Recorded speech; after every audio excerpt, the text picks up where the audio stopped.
Welcome back to Nova News. My name is Hunter Dickson. And I'm Joe Adams. Let's get into the news.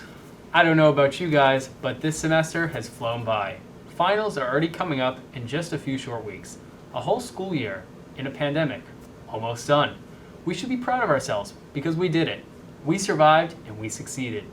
Some finals will be online and some finals will be in person. So make sure to be on the lookout for any notices regarding your classes. Over the past few weeks, we've received many different updates regarding COVID-19 on campus and the state of vaccinations for students and staff. First, our campus dashboard is showing that we continue to keep our numbers low, even with more and more people being tested. But our daily cases are not at zero. As we approach the final few weeks of the spring semester, it is vital that we keep wearing masks, social distancing, and washing our hands, regardless of what the dashboard looks like. With this, we can ensure everyone's safety on campus and finish out the semester strong. This week, we also received an email regarding vaccine availability. In the email, we learned that Villanova has secured a limited number of vaccines through the Rite Aid Pharmacy vaccination program, and that vaccines will currently be available to faculty and staff on April 9th and April 16th. In the next few weeks, Villanova is hopeful that vaccine opportunities will open up to students as well, so keep an eye out for more information regarding this in the near future. During the semester update with the Provost event, hosted by SGA, Villanova's Chief Academic Officer, Provost Majetti, shared some very exciting plans about potential renovations, expansions, and construction projects for Villanova's future. The more pressing project is projected to break ground in January of 2022, and that is a massive expansion to the footprint of SEER to take the College of Engineering from 7 buildings around campus to one centralized hub with state-of-the-art facilities that over doubles the current space.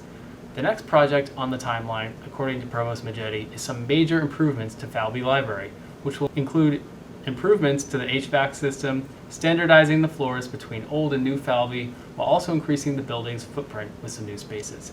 The other two projects mentioned in the event are very new in the planning phase and are in no way confirmed, but Provost Majetti shared plans about an expansion of Tolentine, which would expand the building by adding a 4th hallway to form a square shape with an interior courtyard in the current location of the parking lot, while also building a bridge to connect the Whitehall and the Chemical Engineering building, since the College of Engineering will be vacating those spaces after the expansion of SEER is complete.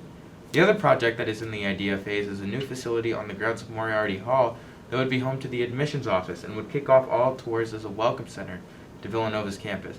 Provost Majetti shared some very cool designs and renderings of what these projects would look like when completed, but it will be interesting to see if all 4 of them come to fruition. In the Sweet 16 of the NCAA tournament, the Wildcats lost a tough game to the eventual national champion Baylor Bears 62-51.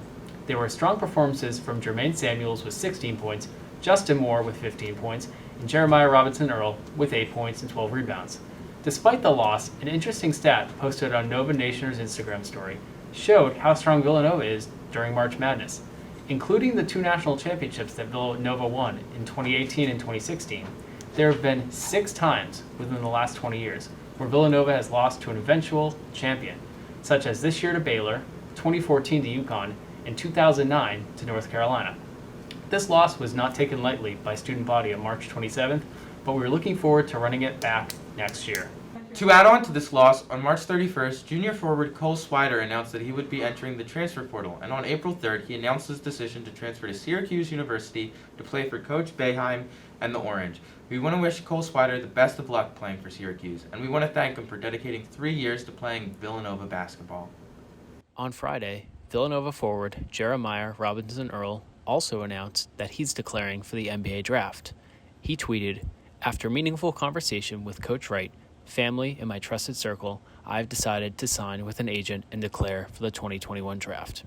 We want to thank Jeremiah Robinson Earl for all the great contributions he's made to Villanova basketball.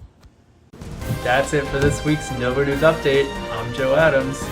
And I'm Hunter Dickson. And we'll see you guys again soon.